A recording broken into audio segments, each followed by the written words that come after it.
Welcome back, Stassa23 here, back again with some knife therapy, and today I have another unboxing for y'all.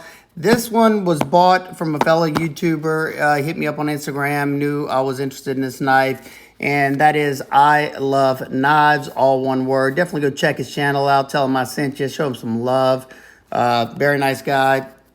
And he had a knife that I had got in. I had got on a list to be up for this night to try to buy one of these knives, but it was gonna be several more months, I think, before my name was gonna be called. So whenever he said he had one available, I mean, he wanted to sell his, I obliged. And let's see.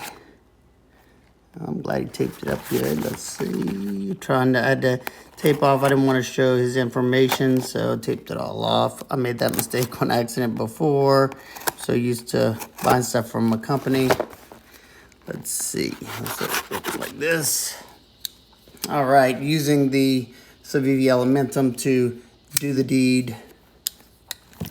Let's see what the knife is. Woo, well, look at that. I like that. Love me. My daughter's gonna love that. What is it? Is that Kool-Aid candy or is that a Kool-Aid pouch? What is that? Popping candy? My daughter's gonna love that. Thank you. I appreciate that. She's gonna love all that. I'm gonna even eat one of those pieces of gum. I love getting goodie bags. What is this? What is this? I don't even know what that is. Yep. Don't know. Don't know, but I think it's funny. So look at that. Look at all the candy. My daughter's gonna love you. Let's see. Oh, we got it's like a Christmas. It is Christmas all over. Look, we got another one of these things, whatever that is. Yeah, buddy. That's what I'm talking about. So let's kind of push the candies to the side and get to the goods. Let's see what we got. I like the wrapping paper. That's pretty slick. Let's see what we got. Oh, let's take this. Okay, nothing else in there. Let's put that over here. What do we have here? Huh, somebody a police officer? I might have seen one of these a day in my life. No, I'm just kidding. Look at that. Yep. Got the chain of custody evidence bag. Let's see what kind of evidence we got in here. Let's see. Let's see what we got. That's pretty funny. I like that. Definitely go check out I Love Knives. That is funny. So what do we have here? We got some Morse code dots. No, I don't know what that is. Let's see. Proudly designed, machined, and assembled in Texas. So this is from Tactile Turn, the knife department now. Y'all probably have seen, I have their titanium clicky pin. Very cool. That is really cool. This is their Rockwall model. Scale titanium blade XHP. Look at the hardness on there, 61 HRC. I love that signature you got there. Very, very cool. This is, I don't know, I don't have my magnet handy, but I don't know if this is just steel or a piece of titanium. It don't really matter, but nice dense foam, like on the, like some of them nicer cases, knife cases, like the guard dog ones that I've shown. Let's put this back in here because this will just go in a box that I saved the knife boxes in. And here is the knife. Now, I handled this at Blade Show 2021, and there's things I liked about it. There was one thing I did not like about it, and something I'll have to see in the actual testing. Look at that fine milling. That's just like on the ink pen.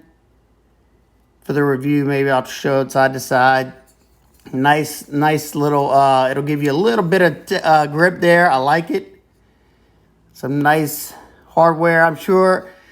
Now, the cool thing about this is it's made at their factory or whatever in the U.S. So this is a totally USA-made knife. The guys were super nice at Blade Show. Look how nice those, you can see how crisp the definition is on those torques.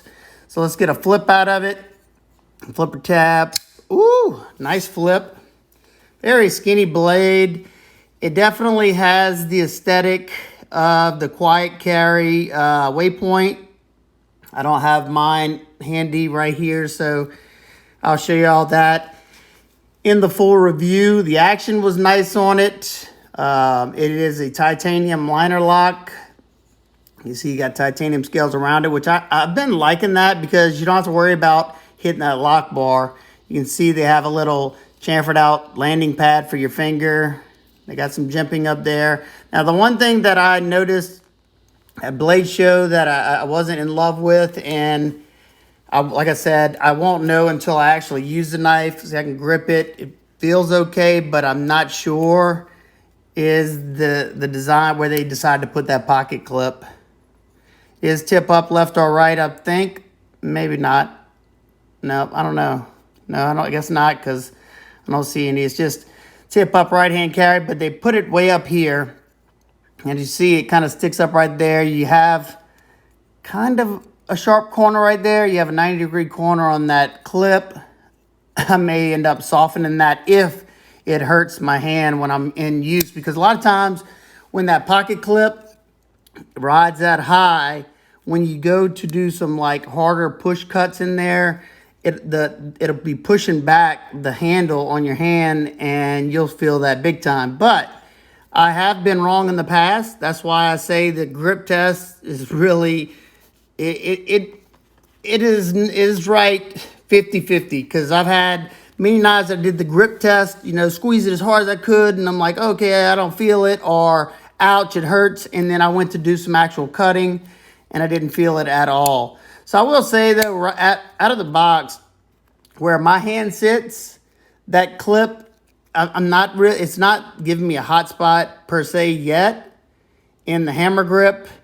Now, whenever I switch to the saber grip and I'm pushing down on that blade, I do feel a little bit, but it's not painful right now. But I'm not cutting, so I'm not going to be, my hand's not going to be fatigued, and I'm not going to be getting pressure like I would if I was cutting into something and it's pushing back, or I'm pushing really hard down, that kind of stuff. So that's why I do those real world style type tests, because it gives me a feel for the knife. It allows me to gather my thoughts to review the knife, and I do it to test the ergos, to test, that edge, how well the knife slices, how well that lockup remains whenever I do, different things with certain knives. And I try to gear the test kind of toward what the knife is meant for. Sometimes I just go overboard, I just get excited. I want to do more and more stuff because I think the knife can handle it.